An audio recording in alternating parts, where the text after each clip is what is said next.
अगर आपको छत्तीसगढ़ में दक्षिण भारत का कोई गांव देखना है तो आप एक बार पुरैना चले आइए।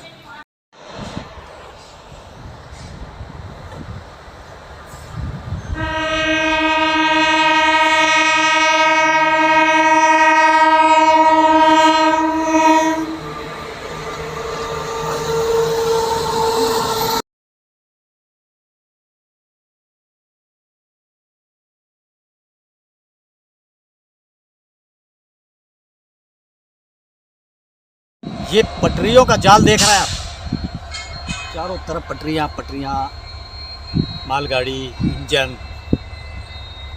दरअसल इस पटरियों के इस पार भिलाई 3 है, भिलाई 3 नगर निगम है, और इस तरफ पटरी के पुरैना है। पुरैना काफ़ी चर्चित है। चर्चित इसलिए है कि पुरैना भी भिलाई 3 की तरफ ब्रिटिश कालीन गाँव। तो आज की ये कहानी है पुरैना की। पुरैना दुर्ग जिले का एक बहुत पुराना गांव, ब्रिटिश कालीन गांव, जो अब काफ़ी विकसित हो गया और काफ़ी बड़ा हो गया। और इसका जो ब्रिटिश कालीन रिकॉर्ड आज भी दुर्ग जिले के अभिलेखागार में मौजूद है, अभिलेख में मौजूद है। पुरैना का इतिहास भिलाई के आमदी गांव, सुपेला गांव, भिलाई कला गांव, सिरसा कला और सिरसा खुर्द गांव के समकक्ष मिलता है। और बाद में 1956 में जब बीएसपी का निर्माण हुआ तो बीएसपी ने इस गांव को अपने अधीन कर लिया, अधिग्रहित कर लिया।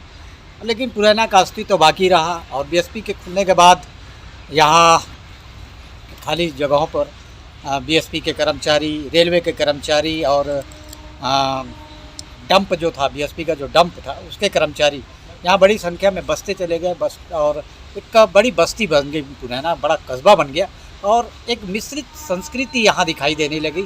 एक तरह से आप इसको मिनी भारत कह सकते हैं। यहाँ आपको छत्तीसगढ़ के मूल जो लोग हैं वो तो मिलेंगे ही, उत्तर प्रदेश, बिहार, आंध्रा और तमिलनाडु, तेलंगाना, उड़ीसा के लोग भी बड़ी संख्या में मिलेंगे। इसलिए यहाँ की जो संस्कृति है वो मिश्रित संस्कृति है। यहाँ के जो गांव है, यहाँ का जो पुरैना का जो कस्बा है वो आपको किसी दक्षिण भारत की गांव का एहसास कराएगा, किसी दक्षिण भारत के गांव की तरह आपको महसूस होगा। पुरैना आज बड़ा होता जा रहा है। पुरैना अब 3 वार्डों में बढ़ चुका है, और ये रिसाली नगर निगम का हिस्से में आता है। पहले भिलाई जो विधानसभा है उस पर था पुरैना, अब ये दुर्ग जिला जो दुर्ग ग्रामीण विधानसभा है उसके अंतर्गत आता है। कई दिनों से पुरैना को भिलाई नगर निगम, भिलाई चरौदा नगर निगम में शामिल किए जाने की मांग भी चल रही, लेकिन अभी ये इस पर कोई विशेष ध्यान नहीं दिया गया। एक तरह से टापू की तरह पुरैना है, अलग थलग बसा हुआ, चारों तरफ रेल पटरियों से बना हुआ।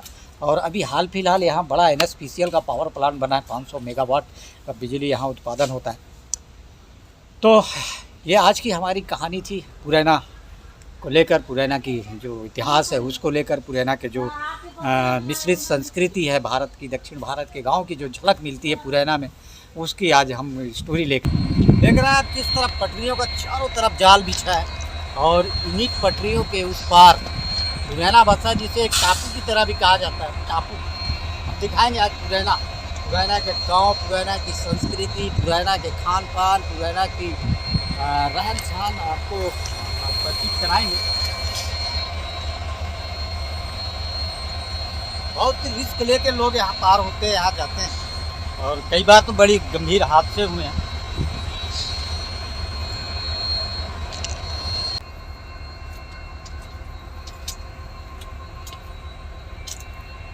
बड़ा रिस्की है, बड़ा डेंजर है। अब लोग, पुरैना के लोग इसी तरह पार होते हैं, हर दिन खतरा मोल लेते हैं। हालांकि पुरैना पहुंचने के लिए भिलाई 3 जो रेलवे स्टेशन है वहाँ से एक पुल बना हुआ है जो स्टोर पार्क की तरफ जाता है, और एक रास्ता भिलाई 3 से होके आता है पुरैना। लेकिन जो भिलाई 3 जाने वाले लोग हैं आज भी इसी पटरियों का सहारा लेते हैं।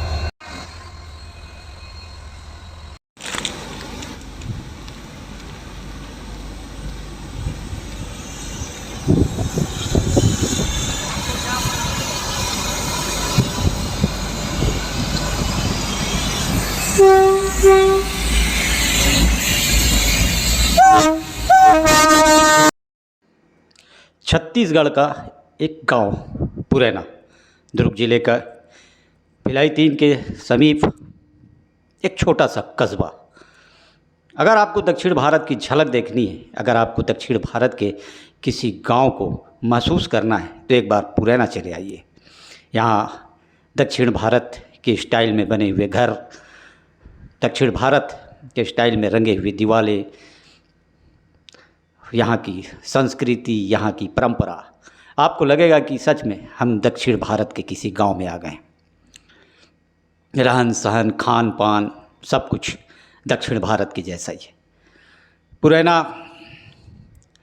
का इतिहास बहुत पुराना है। पुरैना ब्रिटिश कालीन गांव रहा है, लेकिन भिलाई इस्पात संयंत्र के निर्माण के बाद, रेलवे के विस्तार के बाद और डंप के खुलने के बाद यहाँ दूसरे प्रदेश के लोगों का बसना शुरू हुआ और यह निरंतर जारी है। इसलिए पुरैना को लघु भारत भी कहा जाता है। पुरैना में सभी प्रांत के लोग, सभी भाषा भाषी के लोग एक साथ मिलजुल कर रहते हैं। पुरैना का जगदम्बा चौक काफ़ी प्रसिद्ध चौक है और यहाँ के जो मंदिर हैं, हनुमान मंदिर या शिव मंदिर, ये दक्षिण भारत की शैली में बने हुए मंदिर हैं। यहाँ के जो होटल हैं, आपको ऐसा लगेगा कि दक्षिण भारत के किसी होटल में आ गए। सुबह पुरैना सांस लेना शुरू करता है 5 बजे और 9 बजे तक पुरैना में एक तरह से सन्नाटा पसर जाता है। पुरैना का इडली डोसा आसपास के क्षेत्रों में बहुत प्रसिद्ध है। पुरैना का इडली डोसा खाने दूर दूर से लोग आते हैं। यहाँ दक्षिण भारत के स्टाइल में इडली और डोसा बनता है। तो अगर आप कभी पुरैना आना चाहें तो निश्चित रूप से भिलाई 3 बोगदा पार करके आप पुरैना आ सकते हैं और यहाँ के इडली डोसा और दक्षिण भारत के गांव की शैली।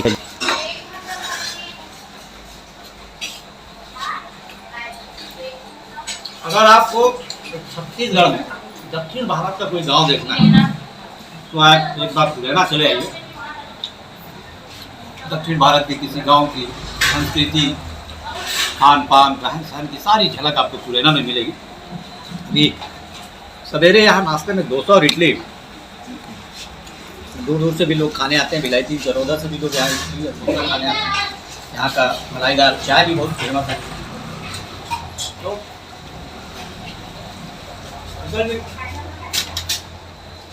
पुरैना कितना पुराना ये कस्बा हुआ?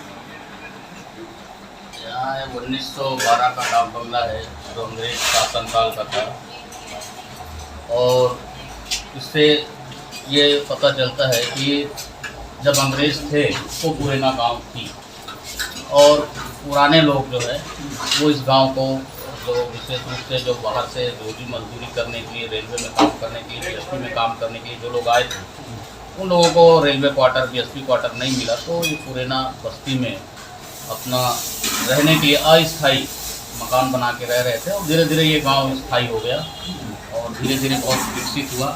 यहाँ पर हर राज्य के लोग आकर निवास करते हैं। मतलब यहाँ मिश्रित संस्कृति है, मिश्रित संस्कृति है।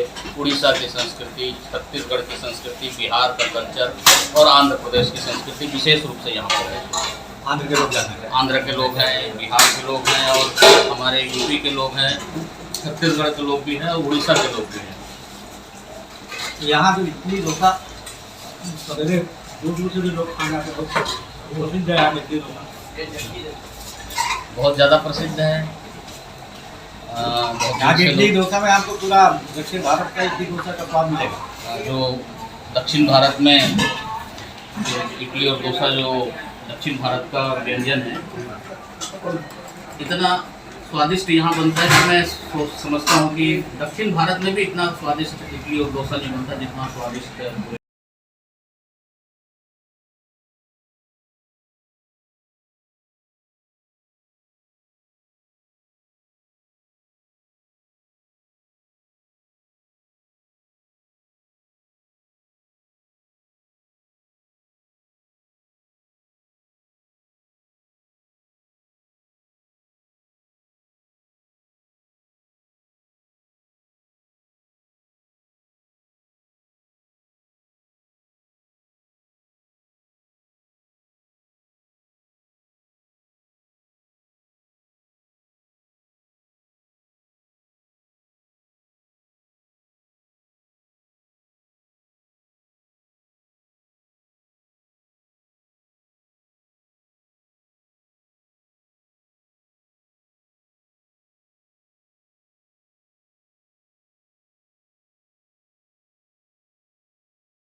जो स्ट्रक्चर देख रहे हैं आप, ये जो ढांचा देख रहे हैं आप, ये अंग्रेजी शासनकाल में बना था 1912 में, जब पुराना एक गांव हुआ करता था और अंग्रेज इसे सिंचाई विभाग के जो रेस्ट हाउस के रूप में इस्तेमाल करते थे। बाद में सिंचाई विभाग के अधीन चला गया। तो ये उस समय का स्ट्रक्चर है, आज भी मौजूद है, आज भी बड़ी मजबूती के साथ खड़ा है। शीतल जी जी पुराना से लक्ष्मण राव, शीतल यादव जी हमारे साथ यहाँ के वरिष्ठ नागरिक हैं और अधिवक्ता भी हैं। ये बताएं, ये कैसे इसको निर्माण किया गया, चुना और कौन से? ये पहले अंग्रेज़ों के ज़माने में जो निर्माण होता था, उस समय सीमेंट और रेती का उपयोग शायद नहीं होता था, क्योंकि हम लोगों ने इसको देखा तो इसमें जो जोड़ है, ईंटों के बीच की जो जोड़ है, उसमें सीमेंट और बालू ये नहीं मिलता है। ये चूने से इसकी जोड़ाई की गई है और ये बहुत मजबूत बंगला है, बहुत मजबूत बिल्डिंग है, जो आज भी इसको उसकी स्थिति में छोड़ देने के बाद भी आज भी खंडहर नहीं हो पाया ये। तो ये 1912 का बना हुआ है? जी 1912 का बना हुआ है। यहाँ कहीं ऊपर में लिखा भी था 1912, जो शायद मिट गया अब। तो इसको सरकार ने इसको संरक्षित रखने का कुछ किया है कि खंडहर तो सभी पड़ा हुआ है ये? अब संरक्षित बोलने से ये है कि पहले ये, क्योंकि एक तरह का धरोहर ही है पुराना के लिए। धरोहर तो है। अब संरक्षित बोलने से ये पहले उसमें आता था, पहले सिंचाई विभाग का था, बाद में इसी बिल्डिंग में स्कूल लगना शुरू हुआ और स्कूल का संचालन होता है। स्कूल का संचालन अभी होता है, उस परिसर में है ये। लेकिन पहले यहाँ कोई भी बिल्डिंग, सरकारी बिल्डिंग एक भी नहीं थी, तो यहाँ सरकारी स्कूल जो है, प्राइमरी का स्कूल जो है, वो इस बिल्डिंग से लगना शुरू हुआ था। तो उस समय से इसको सुरक्षित किया गया था। उसके बाद तो हमारे साथ इस वक्त भागवत, ध्रुव और रामुल लहरे हैं। ऋषि यही पढ़े डाक बंगला स्कूल में? तब तो स्कूल था ये बस? तो पहले से था। हाँ, हम लोग पढ़ने भर्ती में पहले कौन से क्लास तक था स्कूल? 8वीं तक था हम लोग पढ़े तक।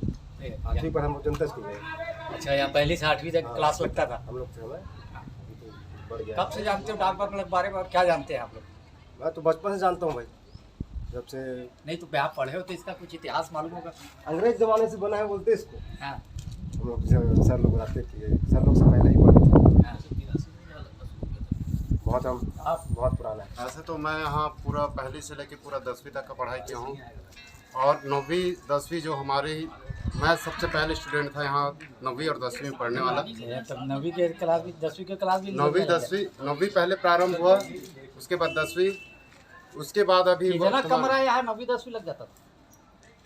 अलग अलग पारियों में लगता था। ये कमरा छोड़ने के बाद जो बना नया बाद में और बना। हाँ, उस समय बाउंड्री के अभाव में इसमें पहले बहुत से यहाँ तक पूरी बिल्डिंग थी। खपरा का, इंग्लिश खपरा जो बोलते हैं, अंग्रेजों के द्वारा लगाया गया था पूरा चारों तरफ, जैसे आप देख रहे हैं कि यहाँ तक का पूरा एरिया था। लेकिन बाउंड्री के अभाव में ये पूरा जर्जर हो गया। कई सामान खपरा, इसके लकड़ी जो भी इमारती लकड़ी लगी हुई थी, वो सब चोरी हो गया। कोई असामाजिक तत्वों द्वारा तोड़ फोड़ किया गया। लेकिन वर्तमान में बाउंड्री होने के कारण ये अभी सुरक्षित है। और ये नहीं है ना, ये यहाँ तक था, पूरा सभी तरफ था। ये बरामदा था, खपरे से था। ये पत्थर का नींव बनाते थे भी? हाँ, पत्थर का नींव था पहले। का इस्तेमाल उस समय, यहाँ सिंचाई विभाग के पटवारी यहाँ बैठते थे और यहाँ से थोड़ा आगे एक बहुत बड़ा एक रेलवे लाइन के इस तरफ तालाब था। उस तालाब से पानी का जो पंप हाउस जो था, हाँ, उसका संचालन किया जाता था। इसलिए इसको सिंचाई विभाग एक कार्यालय के रूप में और कार्यस्थल के रूप में इसका उपयोग किया जाता था। और यहाँ से जो सिंचाई विभाग का पानी है वो पंप हाउस के माध्यम से जाता था। पटवारी भी बैठते थे यहाँ, सिंचाई विभाग के पटवारी बैठते थे और बहुत सारा काम सिंचाई विभाग का यहाँ से संपादित होता था उस समय।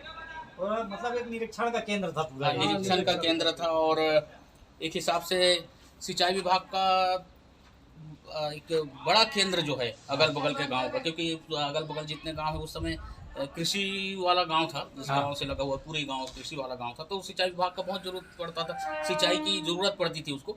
तो उनका जो पूरा नियंत्रण है विशेष रूप से इस पुरेना गांव के इस डाक बंगला के माध्यम से, इस कार्यालय के माध्यम से ही हुआ करता था।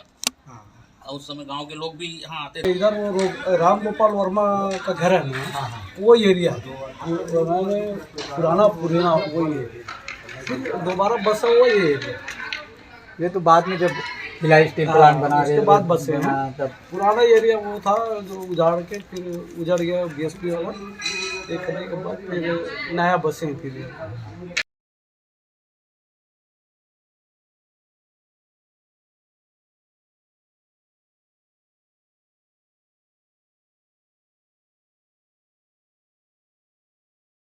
फिर यहाँ से रूम बनाए ना, रूम बनाने के बाद यहाँ चालू है।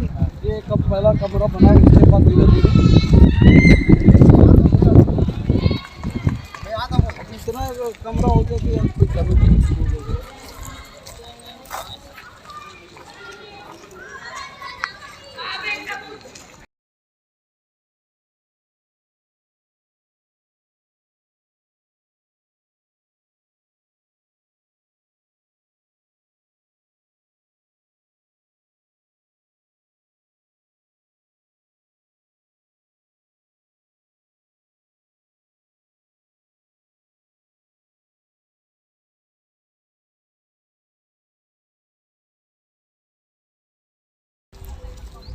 ये ज़्यादातर ये ध्वज स्तंभ आपको दक्षिण भारत के मंदिरों में मिलेगा।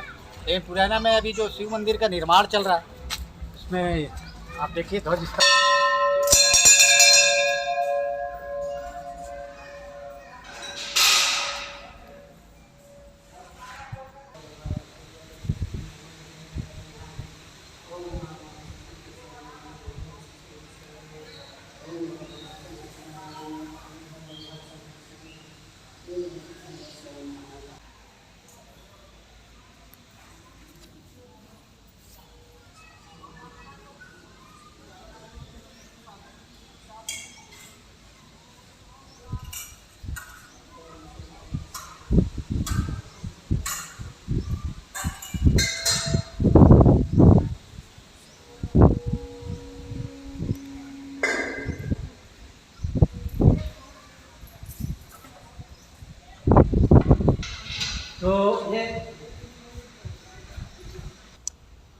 तो ये आज की हमारी कहानी थी पुरैना को लेकर। पुरैना की जो इतिहास है उसको लेकर, पुरैना के जो मिश्रित संस्कृति है भारत की, दक्षिण भारत के गांव की जो झलक मिलती है पुरैना में, उसकी आज हम स्टोरी लेकर आए थे।